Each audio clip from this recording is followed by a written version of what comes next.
లాస్ట్లో ఉండి మేము చేయలేమన్నట్టు చేసినట్టు చేస్తుంది తప్ప వాళ్ళు చేస్తారా చేయరానని నేను ఢిల్లీకి వెళ్ళి ఆఫీసర్ని పిలిపించి ఇక్కడున్న నేషనల్ హైవే ఆర్ఓతో పాటు మా స్పెషల్ సిఎస్ గారు మేము సైట్ విజిట్ చేసి ఒక రోజు నైట్ వరకు అక్కడనే ఉండి దాన్ని ఆల్టర్నేట్గా క్లోజ్ చేసి మళ్ళీ రీటెండర్ పెట్టాలంటే మళ్ళా దాదాపు 1-2 ఇయర్స్ ప్రాసెస్ అక్కడ గవర్నమెంట్ ఆఫ్ ఇండియాలో. ఎందుకంటే నేను గతంలో ఎంపీగా ఉన్నప్పుడు కొన్ని చేయించాను కాబట్టి దాన్ని అదే కంపెనీ పేరు మీద ఎస్క్రూ అకౌంట్ పెట్టి వేరే కాంట్రాక్టర్ని ఇప్పించి లాస్ట్ మంతే అన్ని ఏర్పాటు చేశాను. ఈ జనవరి మొదటి వారంలో మొదటి స్లాబ్ అవుతుంది. మీ అందరికీ చైర్మన్ గారి ద్వారా సభ ద్వారా ఆ ప్రాంత ప్రజలు మొత్తం ఫిర్యాదు కూడా కానీ గట్కేసర్ వరకు ఎంతమంది గుంతలలో పడిపోయినో తెలియదు, ఎంతమంది యాక్సిడెంట్ అయినో తెలియదు, పిల్లర్స్కి ఎంతమంది ఆగిందో తెలియదు. అంటే 7 సంవత్సరాలు 7 కిలోమీటర్ ఫ్లైఓవర్ కట్టలేని ప్రభుత్వాన్ని మనం చూసాం. కానీ నేను చెప్తున్నాను, నేను ఇనిషియేటివ్ తీసుకొని రెగ్యులర్గా ప్రతిరోజు ఒక గంట మాట్లాడుతుంది దాని గురించి. నేనే గ్రేట్ చెప్పుకుంటాను. నా బాధ్యత R&B మినిస్టర్గా నేషనల్ హైవే కూడా నాకే ఉన్నది కాబట్టి ఖచ్చితంగా 20 నెలల లోపు ఆ ఫ్లైఓవర్ని పూర్తి చేయడం జరుగుతుందని చెప్పి మీ ద్వారా LOP గారికి ప్రజలందరికీ కూడా విజ్ఞప్తి చేస్తూ, ఇంకా కూడా రీజనల్ లింక్ రోడ్ సంబంధించి 2017లో గతంలో ORR నిర్మించాం. ORR తర్వాతనే అక్కడనే కోకాపేట SEZ కానీ ఫైనాన్షియల్ డిస్ట్రిక్ట్ కానీ ఇంటర్నేషనల్ ఎయిర్పోర్ట్ కానీ అదే ప్లేస్లో కట్టుకుంటూ ఆ airport link PV Narasimha Rao expressway కట్టి హైదరాబాద్ ఈ స్థాయిలో ఉన్నదంటే రాజశేఖర రెడ్డి గారు కాంగ్రెస్ ప్రభుత్వం ఉన్నప్పుడే ఆ ఆలోచనతోని 6,500 కోట్లు జైకా ఫండ్తోని ఔటర్ రింగ్ రోడ్ నిర్మించడం. సరే ఇవాళ ఎవరి చేతులకు ప్రైవేట్ వ్యక్తుల చేతికి పోయింది, దాన్ని ఎవరు అమ్ముకున్నారో అందరికీ తెలుసు. కాబట్టి ఇక మేము దిక్కులేక ఈ ORRకి రేడియల్ రోడ్ వేస్తూ నూతనంగా వచ్చే రీజనల్ రింగ్ రోడ్ 2018లో అనౌన్స్ చేసిండ్రు. 5 సంవత్సరాలు 6 సంవత్సరాలు అప్పుడున్న ప్రభుత్వం దాని గురించి మాట్లాడలే.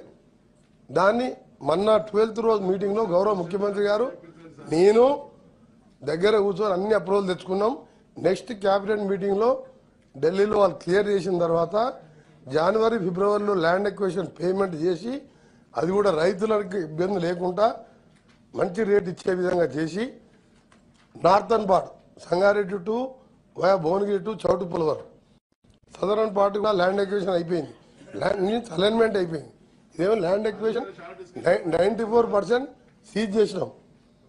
94% అయిపోయిందంటే క్యాబినెట్లో డిసైడ్ అయిన తర్వాత నెంబర్ ఇస్తారు. నెంబర్ తర్వాత జనవరి ఎండింగ్లో పేమెంట్ స్టార్ట్ చేస్తాం.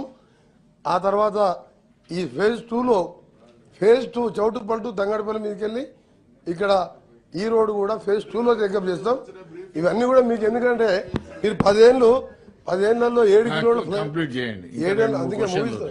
ఎందుకంటే సభ్యుల ద్వారా మీ ద్వారా తెలంగాణ ప్రజలకు గత 10 సంవత్సరాలు ఉన్న ప్రభుత్వం ఘనకార్యాలు కూడా చెప్పాలి అధ్యక్ష. మేము చేసే మేము షార్ట్ డిసిషన్ కాదు, నేను ప్రజలకు తెలవాలని మీరు మీ గౌరవ సభ్యుల రిక్వెస్ట్. నేను ఎవరినో క్రిటిసైజ్ కాదు. ఇప్పుడు ఉప్పల్ అధ్యక్ష స్పీకర్ చైర్మన్ సాబ్ ఉప్పల్ గట్కేసర్ రోడ్డు నేను స్వయంగా పరిశీలించిన ఎంతమంది బాధపడుతున్నారంటే, అవును నేనే ప్రజలకు ఏం చెప్పాలంటే గౌరవ చైర్మన్ గారి ద్వారా మెసేజ్ పోతే ఖచ్చితంగా 2 నెలల్లో పూర్తి అవుతుందని హామీ ఇవ్వడానికి చెప్తున్నాను. మీరు చేయలేదనో మీరు పని అయిపోయింది కాబట్టి మీ గురించి ఎక్కువ మాట్లాడడం వేస్ట్, టైం వేస్ట్. మాకు సమయం ఉన్నది కాబట్టి ఇవన్నీ పూర్తి చేస్తామని మీ ద్వారా వాళ్లకు ప్రజలకు తెలియజేస్తున్నాం. క్వశ్చన్ నెంబర్ 4149 జీవన్ రెడ్డి గారు. I put the question. Honorable Minister.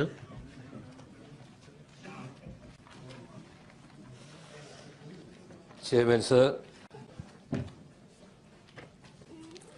answer to question A, yes sir.